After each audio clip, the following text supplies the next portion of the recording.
खाते लगे। तुझे गलती करे बड़ी और सजा थप्पड़ नहीं।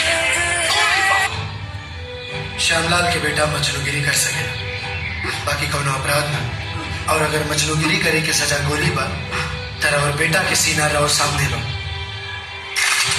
आज तो तोरा के छोड़म ना, मरे खातिर तैयार हो जो।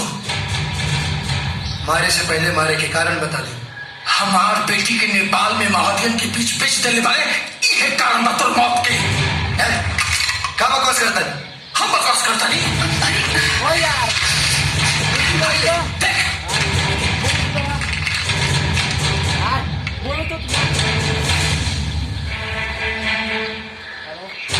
सच्चा प्यार करे वाला सौदा ना कर सकेला। रोवे तो जनते बन और रोवे का बल्कि पूरा ही गांव जाना था कि हम अपना आप से और अपना परिवार से भी ज्यादा हम गीत से प्यार करेंगे। बाकी हाँ, प्यार सही बात कि ब्याह के दिन हम राहुल घरे आए रहने गीत के भगावे खातिर।